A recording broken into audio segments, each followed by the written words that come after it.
everyone, it's Jason from EskimoTV.net. Today I'm going to be reviewing Black Panther, Wakanda Forever. If you prefer to read my review, you can check that out over at EskimoTV.net. Black Panther, Wakanda Forever is obviously the sequel to 2018's Black Panther and does in fact address the sad, unfortunate death of Chadwick Boseman, whom this film is dedicated to. As my film critic colleague mentioned before the screening, forever is in the title of this film because this film does feel like it goes on forever. It is almost 3 hours long and you will feel every second of this runtime. However, despite an extremely slow paced setup, director slash screenwriter Ryan Coogler has enough beauty and tragic intrigue amongst invigorating action that will appeal to Marvel fans. After the death of T'Challa, the Kingdom of Wakanda, helmed by Queen Ramonda, played by Angela Bassett once again, is attempting to make peace with other nations who are wary of Wakanda's exclusive access to vibranium that they want to have access to.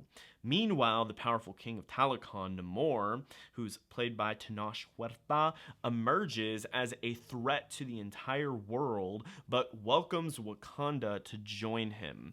Will Wakanda be able to defeat this foe, or will they succumb to the power that Namor holds? Shuri, played by Letitia Wright, teams up with others to find the most effective way to deal with this new enemy. The first hour of this film is so much setup. The film showcases the events leading up to / immediately following the death of T'Challa. It introduces these government characters who don't trust Wakanda. It introduces an MIT student scientist named Riri Williams, who's played by Dominique Thorne, and introduces these antagonistic set of underwater creatures led by Namor. It is a timely challenge to learn who all these characters are, understand each of their motivations. If this premise does not catch your attention, your patience will be fully tested, as was mine. I will admit though, if you pay attention, after about the first hour and a half, the film slowly begins to show signs of a payoff. Instead of having this hollow stock villain, Namor's backstory clearly shows his motivations, why he has become an evil jerk with trust issues. I'm delighted that we get the backstory because this character makes sense and we can understand his choices. I will say though that the way that backstory is delivered to the audience is spoon-fed with B-roll footage over narration by present-day Namor, who is telling a character in this film / us, the audience, about his entire life. And I thought it was pretty funny because the character that he's telling this to replies, "Why are you telling me all of this?" Which I laughed out loud because it felt so hokey for him to just share his entire life story. This mucky delivery contributes to the way we learn of this character, but once you get who this antagonist is, you will see the havoc he causes, which is significant, and at that point, I was on board to see how Wakanda would respond to Namor. It had my attention.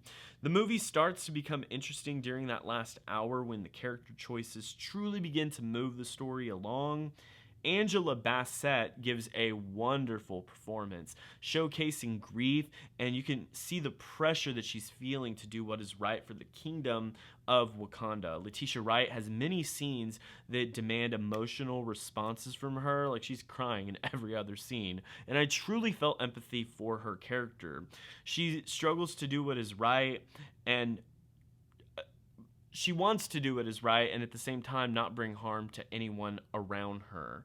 It seems like she's having to balance these different choices that seem to end up just harming someone in the end, and she doesn't want to do that.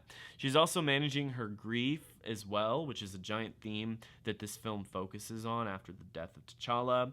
Additionally, Wright is forced to develop technology that can stand against these new powerful enemies.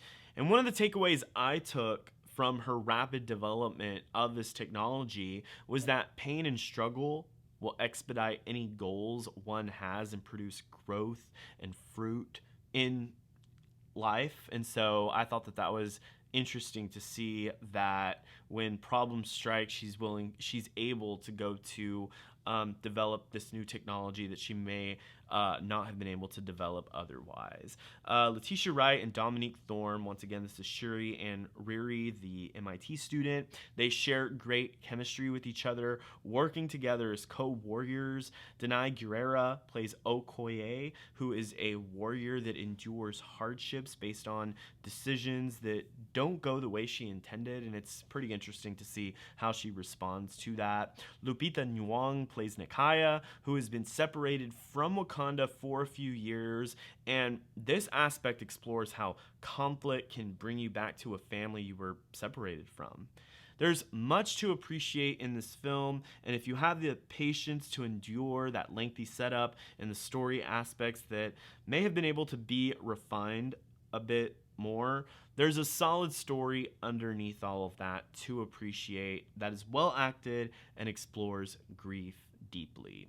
I'm going to give Black Panther Wakanda Forever a B-. Thank you all so much for checking out my review of Black Panther Wakanda Forever. If you enjoyed it, smash that like button. You can also consider subscribing to the channel where you'll see more videos like this in your feed. You can also check out my website, EskimoTV.net, for written reviews from myself as well as other authors. Thank you all so much for checking this out. Until next time, my name is Jason Escamilla from EskimoTV.net.